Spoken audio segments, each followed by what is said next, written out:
Le serment du Pan. Chapitre 9. Le chevalier au coq. La fuite de Baldassare s'éternisait. Ses jambes criaient grâce alors que la pente défilait sous ses pieds. Son corps entier le suppliait de mettre un terme à ce calvaire et son cœur, à deux doigts d'imploser, tambourinait dans sa poitrine au rythme de ses foulées. Embarqué dans une course folle, une brûlure glacée envahissait ses poumons à chaque respiration et la moindre secousse lui martyrisait l'épaule. Mais il ne pouvait pas s'arrêter. Pour rien au monde. Pas même ralentir l'allure au cas où quelques broctards aient jugé bon de poursuivre leur traque. Et il était trop heureux de leur avoir échappé à 2 reprises pour tenter une nouvelle fois la Camarde. Focalisé sur sa trajectoire, harassé, il ne vit pas le guerrier embusqué derrière le pin. Un colosse drapé d'une peau de bête fit irruption à son passage et d'un coup de masse bien placé, faucha le chevalier en plein élan. Le pan déploya ses ailes en silence, fit un vol plané sur une interminable distance et s'écrasa sur la roche. Incapable de respirer, le nez ruisselant, Baldassare octait péniblement, étalé de tout son long sur la pierre polie par la glace. Un instant plus tôt, il était encore persuadé qu'il parviendrait à quitter la montagne sans plus d'encombre. Quelle naïveté! Les broctards habitaient la région depuis des siècles. Bien rares étaient les reliefs qui leur demeuraient inconnus. Comment aurait-il pu tendre une embuscade sur un versant qu'il connaissait par cœur, sans prévoir un second groupe, posté en contrebas pour cueillir nos fuyards? Mais cette idée n'avait pas effleuré notre chevalier, aveuglé qu'il était par la liesse du rescapé. Désormais, 5 barbares se dévoilaient depuis les futaies alentours. Ils se rapprochèrent, inexorables, et cernèrent Baldassare qui gisait là sans défense, étendu sur le ventre. Plus par réflexe que par volonté, le chevalier tenta de dégainer Serre qui lui barrait toujours le dos. Il exécuta son geste dans une lenteur navrante. L'un des broctards, qui n'était pas de cet avis, dégagea sa prise d'un coup de botte et s'empara de son épée. Un autre, plus grand et plus bourru, l'attrapa par les cheveux. Il le tira violemment pour le retourner. « Koemesku fombem koi » beugla-t-il. « Ou vous pero vutlem »« Uvemulu bezouivulrel » répondit, plus calme, celui qui avait moissonné le chevalier. Baldassare ne tenta rien de plus. S'il pouvait se vanter de parler plusieurs langues et dialectes, talent dont il ne se privait que rarement, aucun mot ici ne lui était familier. De toute façon, il était incapable de tenir la moindre conversation. Son corps n'était plus que 1000 bris de verre, le lardant d'autant de souffrance. Allongé sur le dos, son sang affluait en un magma poisseux de son nez vers sa bouche et l'empêchait de respirer. Il étouffait littéralement dans sa propre hémoglobine. Avec effort, Baldassare roula mollement sur le côté pour cracher le liquide vermeil qui lui obstruait la trachée. L'un des barbares dut prendre ce geste pour un semblant de rébellion car, pour le corriger de son insolence supposée, il lui asséna un violent coup de pied dans le ventre. La botte lui écrasa l'estomac, au point que le chevalier eut l'impression que ses tripes allaient lui ressortir par le fondement. La douleur gonfla brusquement puis explosa depuis cette marmelade de boyaux barbotant dans son ventre. Des volées de pointes dorées lui piquetèrent les yeux, comme autant d'étoiles constellant le ciel de nuit qui tombait maintenant sur son regard. Les guerriers devinrent des silhouettes sombres, aux formes de plus en plus floues. Son ouïe commença à faiblir, avec cette impression étrange de se sentir couler dans d'insondables abysses. La seconde suivante, Baldassare expectorait un mélange de sang, de bave et de vomissures. Il entendit de nouveau les guerriers qui le dominaient et se recroquevilla comme un fœtus, tout sautant les derniers filets de bile rougie qui lui infestaient la barbe. Sans cet ultime sursaut, il aurait sans doute perdu connaissance. Ou peut-être pire. Peut-être aurait-il mieux valu. Peut-être avait-il raison. Peu importe. L'un des gaillards, un rustaud à la barbe grise armé d'une hache double, se pencha sur lui. Sa voix était aussi sombre et froide que la montagne. « Tu peux marcher » demanda-t-il en pointant son arme sur sa gorge. Le sous-texte était limpide. Un non impliquait une mort immédiate. Un oui, la quasi-certitude d'une lente agonie sous la torture. Baldassare jugea le tranchant de l'arme promise et remarqua une perle froide étinceler sur le fil rutilant de sa lame. Avec un tel instrument, le glas sonnerait prestement. Poignardé par le doute, il pesa ses mots sans savoir qui de la peur ou du froid faisait le plus trembler ses lèvres. Il espéra de toute son âme que ce fût le froid. « Moskem » clama l'un des broctards en s'approchant glaive au poing. « Je peux marcher » lâcha subitement Baldassare.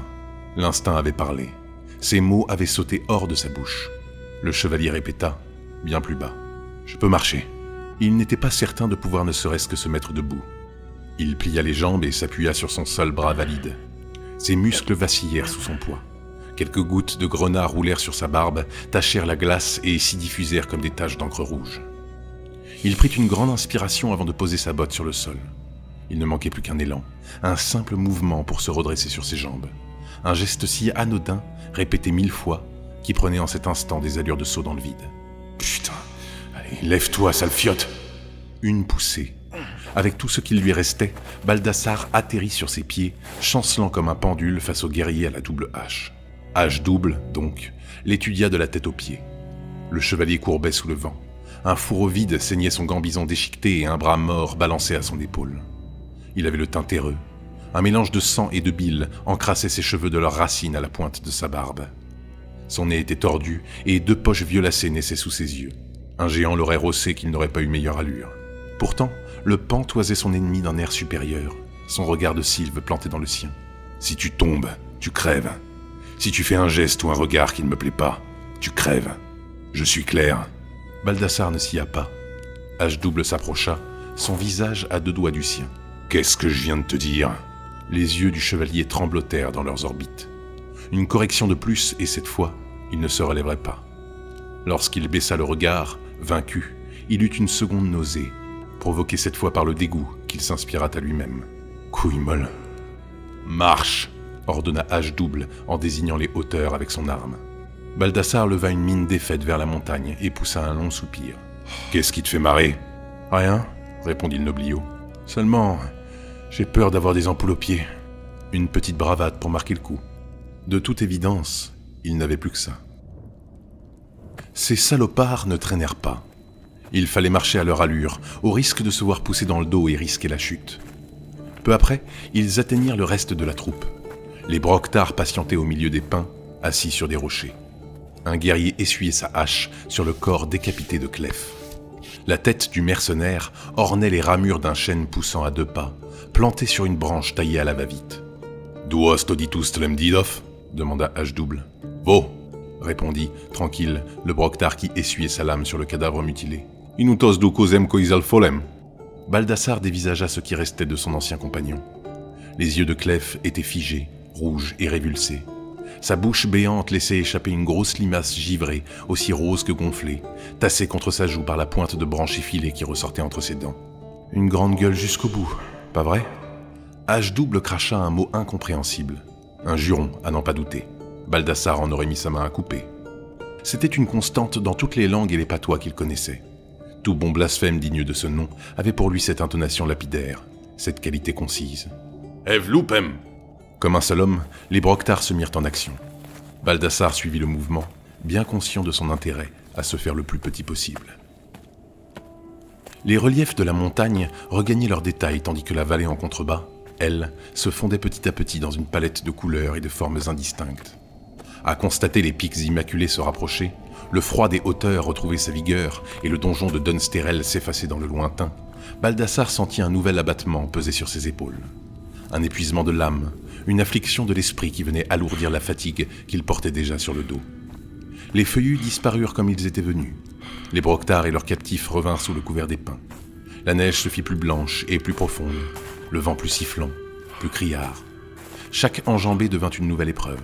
Chaque pente parut plus raide que la précédente, et la sensation omniprésente d'avoir cette poigne sévère accrochée à tous ses muscles, pressant toujours davantage la moindre parcelle de sa chair, ne le quittait plus. Il haletait, le nez bouché par le sang coagulé. « Lâche rien, lâche pas. Tu vas pas mourir comme ça. Pas maintenant. Pas ici. Attention, le caillou là, tombe pas. C'est bon, continue. Putain, ce que ça fait mal. Bande d'enculés. Il m'a pas loupé, l'enfoiré. Si j'avais toute ma forme et ma bâtarde entre les pognes, je vous ferais la peau, l'octeux. » Il contourna un vieux tronc vermoulu, pétrifié par le givre. « Clef, sale con. J'aurais mieux fait de rendre les clés comme t'as su le faire. Toi, au moins, t'as la tranquillité de l'esprit. Lâche pas, Bald. Tu as juré. Tiens le coup !» Son palpitant sauta un battement lorsqu'il manqua de glisser sur une plaque de verglas. « Putain, c'était pas loin. Mais pourquoi je me donne tout ce mal, merde ? Ils vont se faire un malin plaisir de me faire couiner comme un goret. »« Tout le hic !» lança Hache double à ses hommes. C'était la première fois qu'il prenait la parole depuis le début de l'ascension. En fait, pas un broctard n'avait émis le moindre mot durant tout le trajet effectué. Le groupe bifurqua entre 2 grands sapins, gravit une traînée de gravats, puis s'engagea sur un versant criblé de rocs effilés, grimpant vers les racines d'un gigantesque pan de falaise. Le soleil disparaissait derrière la muraille de pierre brute, abandonnant la pente à une ombre glaçante. « Fais gaffe, tu vas glisser. Allez, avance. J'aurais jamais dû foutre les pieds ici. Ah, Stellan, tu me manques, mon frère, tu peux pas savoir. Qu'est-ce qu'ils veulent, ces sauvages? Je sais que dalle, rien, nada, pas une purne. Va falloir les baratiner proprement si tu veux que ça se finisse vite. Allez, encore un pas. Encore un pas. Encore un pas. Encore un pas. » Le sommet de la pente se dévoila sous ses yeux. Une cavité se trouvait au pied de la falaise, une percée dans la roche. Elle prenait la forme d'une demi-voûte aux murs lisses, sculptée dans la montagne par des millénaires de vents hurlants. Dressé dans le creux de ce semblant de caverne, un campement était installé. Quelques tentes rudimentaires aux toiles doublées de peaux de bête formaient un îlot central, au milieu duquel un lit de cendres noircissait le sol. Près d'un fatras de bois de chauffage, des tonnelets, des paillasses et des caisses étaient disposés autour du foyer. Certaines malles portaient l'emblème de distilleries éloignées, preuve des butins rapportés par les Broctars lors de leurs raids sur les caravanes traversant la région. L'attirail servait autant d'assises aux occupants que de moyens de stockage, souvent pour des cargaisons bien différentes de leur chargement d'origine. Un lièvre dépecé et une perdrix déplumée oscillaient sous le vent, suspendus à un pendoir de fortune fabriqué sur le tas. Baldassar détailla l'endroit, une idée harponnée à la conscience. C'était là son ultime escale. Il balaya l'horizon derrière lui, sans doute le dernier panorama qu'il contemplerait de son vivant. La côte caillouteuse dévalait jusqu'à la lisière des pins, un peu plus bas. Au loin, sur l'autre versant de la vallée, la lumière du crépuscule habillait la chaîne des montagnes. Sous le baiser carmin de l'astre mourant, le défilé et son manteau de neige prirent des couleurs mélancoliques, celles du vin nouveau de son pays natal. Une œillade inquiétante de hache double l'arracha à ses pensées, et Baldassar parcourut les dernières toises qui le séparaient du campement. Autour de lui, les guerriers se délestaient de leurs bagages et se congratulaient les uns les autres à l'aide de franches tapes dans le dos. À sa grande surprise, certains retiraient même leurs bottes et plongeaient leurs pieds dans la neige, tout en relâchant de bruyants soupirs de soulagement. « Assieds-toi là !» ordonna hache double en pointant du doigt une grosse caisse cerclée de métal. Baldassar, intrigué, le questionna du regard. « Quoi ?» releva le guerrier, déjà à court de patience. Le gentilhomme, exténué au point de peiner à articuler le moindre mot, regarda son ravisseur avec un air étrange. Il pensait qu'une fois arrivé au camp, les Broctars le saucissonneraient au rocher le plus proche. Hache double l'étudia une seconde, se demandant s'il s'agissait d'une nouvelle plaisanterie, et constatant qu'il n'en était rien et que Baldassar gardait son sérieux, il s'esclaffa sur un ton particulièrement caustique. Bien que le chevalier ne le laissât pas transparaître, la moquerie profonde et railleuse du chef de bande mordit sa fierté à pleines dents. Sans plus d'intérêt, hache double se détourna de lui pour vaquer à ses affaires. Baldassar n'avait plus la force de fulminer. Aussi résigné que rompu, il ne représentait plus un danger suffisant pour qu'on lui accorde une véritable surveillance. Le plus affligeant fut que hache double avait raison. Le chevalier au pan, preux du lys blanc et bretteur exceptionnel, n'avait plus aucune carte en main. Il était, plus que jamais, impuissant. Lorsqu'il s'affala contre la malle indiquée par hache double, il ne bougea plus d'un pouce, ses yeux fixant le vide et une bulle de bave gonflant à la commissure de ses lèvres.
Même des Méas. Réveille-toi, Ashuk. Baldassar ouvrit les yeux. La nuit était tombée depuis un moment.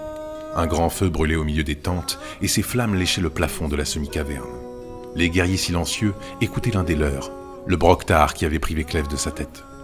Il chantait, sa harpe en renfort, d'une voix grave qui se fondait à merveille dans le murmure du vent et dans le crépitement des bûches. H-double, lui, se tenait à l'écart du groupe, accroupi face au chevalier au pan. Il l'observait d'un œil intrigué, serre en guise d'appui et une patte de perdrix bien entamée dans l'autre main. Baldassare ne sentait plus ses extrémités. Le froid les avait rendues comme étrangères à son propre corps. Une sensation curieuse le surprit quand il appuya son pouce contre sa narine. Son doigt ne lui renvoyait plus le sens du toucher. Il se moucha bruyamment et tacha son gambison d'un caillot de sang coagulé. Le fumet de volaille grillée qui flânait dans l'air vint se frayer un chemin au milieu du parfum ferreux qui stagnait dans ses narines. « Tu m'entends, Chouk ?» répéta H-double en rongeant l'os de sa patte de perdrix. « Chouk ?» Baldassare l'ignora tandis que H-double posait un genou à terre. Le chef de bande jeta les restes de volaille dans la neige et dégaina Serre pour en étudier sa lame, fasciné par ses reflets de jade. « Elle est très belle. Tu dois être un homme riche parmi les tiens pour avoir une arme comme ça. » Baldassare réprima le soufflet qui lui monta du ventre. « Ne me fais pas rire, s'il te plaît. Le simple fait de respirer me fait mal. D'où vient-elle? Qui l'a fabriquée ?» Baldassare fixa Serre avant de répondre. « Elle a été forgée à partir d'une étoile tombée du ciel. Son acier vient du minerai que la comète renfermait dans ses entrailles. » H-double releva 2 yeux écarquillés, stupéfait. « Je plaisante !» le railla Baldassare avec un demi-sourire malicieux. « C'est ce que racontent tous les vaniteux sans imagination qui veulent donner de l'importance à leur épée. » Le pan tendit la main. H-double le toisa quelques secondes. « Sérieusement, crois-tu que je sois en état pour vous échapper en guerroyant glaive au poing ?» Le broctard fit une moue convaincue. Un instant après, il lui rendit son arme avec un bruit de gorge. Le chevalier le remercia d'un hochement de tête. Il brandit Serre, pointe vers le ciel étoilé, et les astres diamantins scintillèrent sur l'épée, changés en de multiples miroitements émeraudes à son contact. La vérité, c'est qu'elle est dans ma famille depuis des siècles. J'ignore son origine exacte, mais il y a fort longtemps, un de mes ancêtres l'a ramené d'un voyage très loin dans l'Est. Avec ceci, Baldassare tapota le pan royal brodé sur sa poitrine. C'est ainsi qu'est née ma maison. H-double contempla l'épée avec convoitise. Veux-tu connaître son secret? Partage un peu de ton vin, et je te le dirai. Le broctard réfléchit un instant et lui confia son outre. Baldassare la porta à ses lèvres et commença à boire une gorgée, puis 2, puis 3. Ça suffit. Baldassare soupira. Alors, ce secret? Le chevalier se pencha légèrement en avant et susurra. Elle ne peut être brisée, et son tranchant ne s'émousse jamais. Tu mens. Baldassare rendit son épée à son ravisseur. Pourquoi le ferais-je? Tu viens de le faire. Voyons, ce n'était qu'une boutade. Crois ce que tu souhaites. Mais quand tu me tueras, j'aimerais que tu le fasses avec cette épée. Ça ne dépendra que de toi, Chouk, et des réponses que tu auras à me donner. À l'aube, mes hommes mettront de la neige à bouillir. Je viendrai à toi et je te poserai des questions. Si ce que tu me racontes ne me plaît pas, tu recevras le même sort que tes frères. Sur ces mots, H-double se releva pour retourner à ses hommes. Il fit quelques pas et s'arrêta, saisi par le doute. À ses pieds se tenait un large rocher d'une hauteur d'au moins 2 coudées. Il leva Serre au-dessus de sa tête, et de toute sa force, le chef barbare fracassa l'épée contre la roche. Le choc fut brutal, violent. Tous firent volte-face en entendant le bruit de l'épée rencontrant la pierre. La note glaciale de l'acier siffla dans les airs plusieurs secondes après l'impact. H-double, lui, contempla la lame et la roche à tour de rôle, médusé. Ses puissants bras, parcourus de 1000 fourmillements, tremblotaient comme des feuilles sous un doux vent de printemps. Le fil de Serre était intact. La bâtarde ne comportait pas la moindre trace, pas la moindre ébréchure de son duel avec la pierre. Elle, cependant, en avait gardé une cicatrice parfaitement droite, entaillée d'un bon pouce en profondeur. H-double lança un regard exalté au chevalier. Baldassare ne put s'empêcher de lui répondre par un large sourire. « Tu n'as pas menti, Chouk. » Il caressa Serre de sa paume. Un respect teinté d'admiration se lisait dans ses yeux. Il revint auprès du chevalier et ramassa le fourreau avant d'y rengainer l'épée avec attention. « Merci », lâcha Baldassare malgré lui. H-double opina du chef. Alors qu'il allait partir, le chevalier l'interrompit. « Chouk, qu'est-ce que ça signifie ?»« Chouk, c'est le coq. C'est le dessin que tu as, sur ta poitrine et sur ton épée. » Baldassare regretta amèrement le rire qui lui agita le corps. Il lui avait fait plus de mal que de bien. « C'est un pan !» le corrigea-t-il. « Pas un coq ! Et j'imagine que ça n'a pas grande importance à tes yeux. » « Tu te trompes. Ce coq t'a sauvé la vie. Pour l'instant, il est la seule raison pour laquelle tu as encore ta tête sur les épaules. Parmi tous ceux que nous avons tués hier, tu es le seul à le porter. Les autres, soit ils ne portaient rien, soit ils portaient le lézard du roi du Dun. Le lézard du roi du Dun? Il parle de la salamandre et de Dunsterel? Aragon n'est pas roi. Il est chevalier, tout comme moi. Du moins, sur le papier. Une étincelle brilla dans l'œil du chef de bande. Il revint s'accroupir près de Baldassare. « Tu es un homme important, présuma-t-il, comme le roi du Dun et tous ceux de ta race qui portent un dessin sur leur poitrine. Je t'ai vu te battre hier. Tu es un grand guerrier. J'ai voulu me battre avec toi, mais tu as fui avant que je vienne à toi. Tu es un lâche. » Baldassare jeta un regard sur les hommes installés au bord du feu. « Tu confonds bravoure et folie.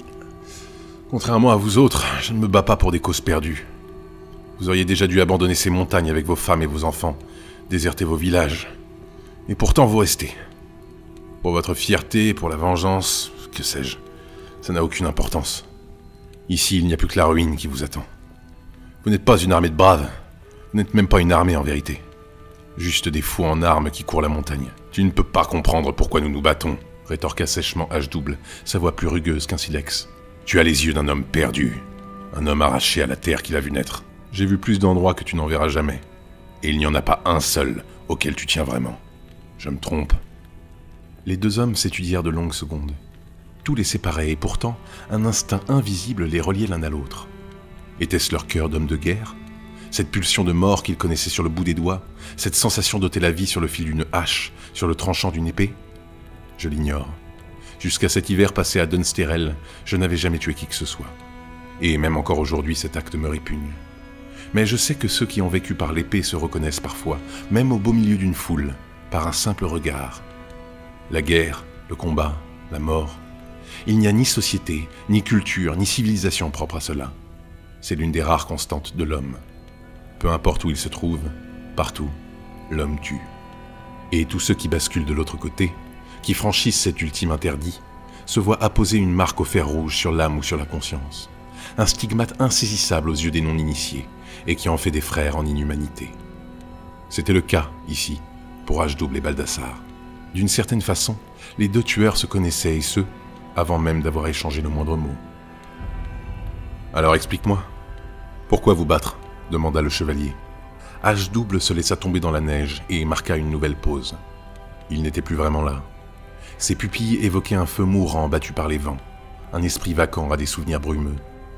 Lorsque ses prunelles se rallumèrent, une sauvagerie ardente y brûlait. En cet instant, Baldassare comprit. Les Broctars ne partiraient pas. Jamais. Tous, hommes, femmes, enfants, mourraient dans ces montagnes ou dans la vallée. D'accord, Chouk. Je vais te dire pourquoi nous restons, pourquoi nous nous battons. Mais je ne pense pas qu'un homme comme toi comprendra. Un homme sans terre et sans famille. Mais je vais te le dire, car demain, à l'aube, je te tuerai.